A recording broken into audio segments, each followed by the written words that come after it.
On the eve of Thursday's 50th anniversary of the passage of the landmark Voting Rights Act, a U.S. appeals court struck down a Texas law requiring voters to show authorized identification before casting ballots, declaring it has a discriminatory effect on minorities. The appeals panel sent the law back to the lower court to consider how to fix the discriminatory effects. Democrats and minority rights groups saw Wednesday's court ruling as a victory, although not a sweeping one. While the three-judge appeals panel said the Texas law violates the federal voting law, it disagreed with a Texas federal judge who last year called it the equivalent of an unconstitutional poll tax. Free voting IDs are available from the state, but opponents said getting those cards still put underlying financial costs on voters, such as paying for birth certificate copies and travel. We believe in a secure ballot, but this law doesn't get us there.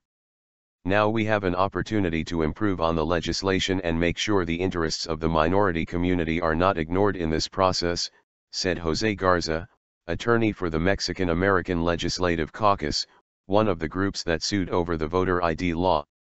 Texas Republican Gov.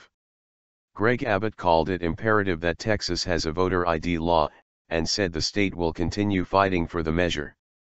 Seek protections. Black leaders attending the annual meeting of the Progressive National Baptist Convention in Dallas Wednesday said they were pleased by the Fifth U.S. Circuit Court of Appeals decision, the Dallas Morning News reported.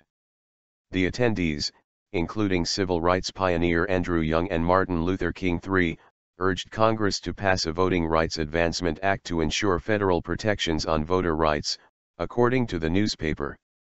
Democracy is not working at its maximum level, Charles Steele, president and CEO of the Southern Christian Leadership Conference, said during a panel discussion on the Voting Rights Act, the paper reported. It works for some, but not for all. The last few years in America have been a merciless, relentless assault on voting rights, said the Rev. Raphael Warnock of Ebenezer Baptist Church in Atlanta, pointing to a 2013 Supreme Court ruling that struck down a provision of the Voting Rights Act that requires federal approval of state and local voting law changes. A brief look at Wednesday's ruling, the law, and where the case stands now. What does the ruling mean? The U.S. Fifth Circuit Court in New Orleans found that Texas law requiring residents to show state-approved IDs in order to cast ballots violated Section 2 of the Voting Rights Act, a 50-year-old federal statute prohibiting discrimination against minorities. Its ruling followed a decision last year by the lower, Corpus Christi-based U.S. District Court that likened the law to an unconstitutional poll tax that could require some poor Texans to pay to vote because of fees associated with obtaining necessary IDs. The ruling Wednesday rejected the poll tax finding since Texas has taken steps to allow residents to receive IDs for free.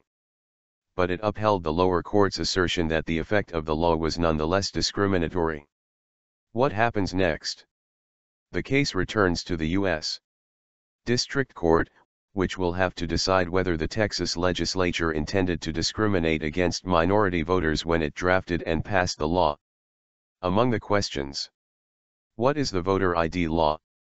Approved by the GOP-controlled Texas legislature in 2011, the law requires voters to show one of 7 approved forms of photo ID in order to vote, with or without a voter registration card.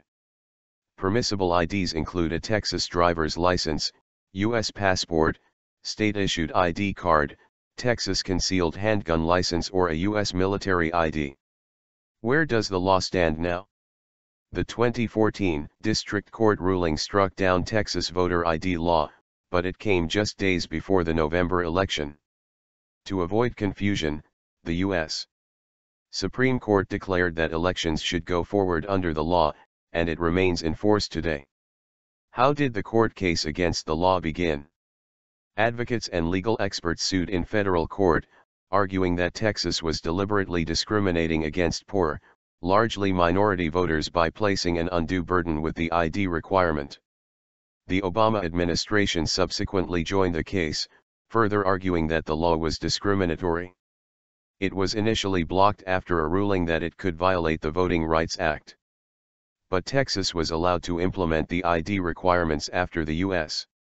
Supreme Court in 2013 struck down Section 5 of the Act, which had required 9 mostly southern states with a history of discrimination to seek approval before changing election laws.